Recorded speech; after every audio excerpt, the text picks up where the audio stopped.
Has your school ever had a real lockdown? I was sitting in Mr. Kelton's history class, just another boring Tuesday afternoon. We were learning about World War II when the intercom crackled to life. Lockdown. This is not a drill. Everyone froze, like dead silent. The kind of quiet that makes your ears ring. Mr. Kelton, who was this substitute we'd never seen before, went completely white. His hands started shaking as he grabbed the door handle. Everyone under your desks. Now. His voice was different, serious in a way that made my stomach drop. Most of us had done lockdown drills before. You hide, stay quiet, wait for the all clear. But Mr. Kelton wasn't following the script. He started dragging desks across the room, shoving them against the door like his life depended on it. The scraping sound was so loud I was sure whoever was out there would hear us. "Sir, you're supposed to just lock the door," whispered Jessica from under her desk. He ignored her completely. Next thing I know, he's reaching up and unscrewing the light bulbs with his bare hands. The classroom went dim, just emergency lighting from the hallway creeping under the door. "Light gives away position," he muttered to himself, like he was talking to someone we couldn't see. Then he took off his belt, not to hit anyone, but to wrap it around the door handle and tie it to something. His hands moved like he'd done this 1,000 times before. Fast, precise, no wasted motion. My friend Tyler's phone buzzed, just once. Mr. Kelton spun around so fast I thought he was gonna fall over. "Phone, give it to me, now." Tyler looked confused. "But sir, it might be my mom checking if I'm okay. Sound gives you away. Silence is survival." He snatched the phone and powered it off. "Anyone else?" We all shook our heads real quick. "Good. Now, shoes off. All of you." "What?" That was Emma, sitting 2 rows over. "Shoes off. Footsteps travel through floors. They can track movement." This was getting weird, but something about the way he said it made us all just do it. 23 kids sitting in socks on a dirty classroom floor. Mr. Kelton crouched down and started giving us orders in this scary whisper, like a drill sergeant, but quieter. "You 3, stack your backpacks as a barrier. You, crawl under the teacher's desk and watch that window. If you see movement, tap twice on the desk leg." Poor Danny had to army crawl across the floor to get under there. Mr. Kelton positioned him like he was setting up a sniper or something. "The rest of you spread out. Don't cluster. If they use explosives, clustering means more casualties." Explosives? What kind of substitute teacher talks about explosives? He kept pacing back and forth, checking the windows, testing the door barricade. Every few minutes he'd whisper things like, "Perimeter secure," and "No movement detected." 20 minutes felt like 20 hours. We could hear sirens outside, getting louder, then quieter. Mr. Kelton's whole body was tense, like a coiled spring ready to snap. "Sir," whispered Maria, "I really need to use the bathroom." "Hold it. Leaving position compromises the entire unit." Unit? We weren't soldiers. We were just kids trying not to pee ourselves. Then the intercom crackled again. What's your funniest family vacation story? My parents decided we were finally old enough to pick our own hotel rooms when we went to Hawaii last summer. My little brother Jake and my younger sister Mia are like 9 and 10 years old, and they're basically professional troublemakers. They spend all day pulling pranks on each other and driving me crazy. I'm 16, so I was just excited to have my own space for once without them barging in every 5 minutes. We get to the hotel and check in around dinner time. The place is huge with these long hallways and like 3 different buildings. Mom hands us our room keys and tells us our room numbers. I'm in 304, Jake's in 306,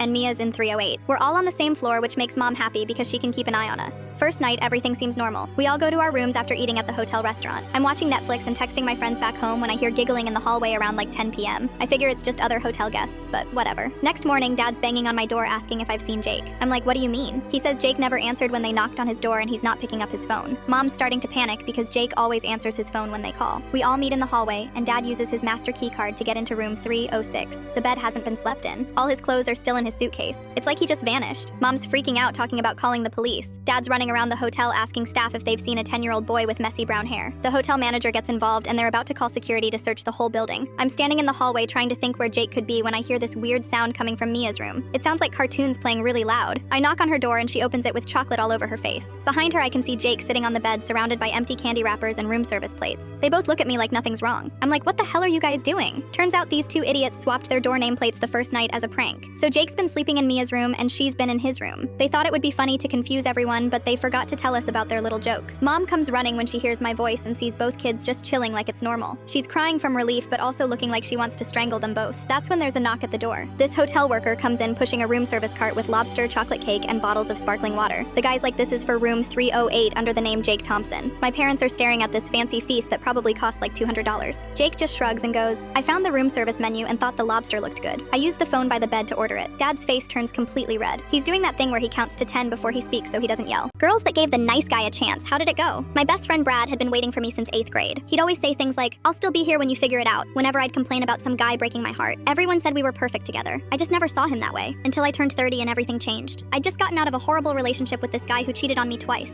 I was tired of dating jerks. Brad was there picking up the pieces like he always was, making me soup when I was sick, listening to me cry at 2 a.m., never asking for anything back. One night we were watching Netflix on his couch and he said, "I've loved you for 15 years. I'm not going anywhere." Something clicked. Maybe everyone was right. Maybe I'd been chasing the wrong guys this whole time. Brad was stable, kind. He knew everything about me and still stuck around. We started dating 3 months later, got married the next year. It felt like a fairy tale at first. Brad was so happy he'd practically skip around the house. He'd introduce me to people by saying, "This is my wife, can you believe it?" She finally came to her senses. I thought it was cute, until it wasn't. After about 6 months of marriage, weird comments started slipping out. "You used to be way more fun before we got married," when I didn't want to go bar hopping on a Tuesday. "Good thing I locked you down before you got desperate," when I mentioned my friend was still single at 32. I kept brushing it off as bad jokes. Brad had never been great at social stuff. Maybe Maybe he was just nervous about being married. Then last month, I needed to look up a recipe and my phone was dead. I grabbed his iPad from the kitchen counter. When I opened Safari, his group chat popped up automatically. The chat name made my stomach drop. Tamed Ones. I scrolled up. Brad was talking about me to 3 other guys. All married. All talking about their wives like hunting trophies. She used to be a solid 9, now she's just a wife El Mayo, Brad had written 2 weeks ago, right after I'd made him his favorite dinner and rubbed his shoulders because work was stressing him out. Told you boys, patience pays off. Girls always settle when they hit 30. Once she realized she was running out of time, she knew I was her safest bet. The other guys were worse, sharing before and after photos of their wives,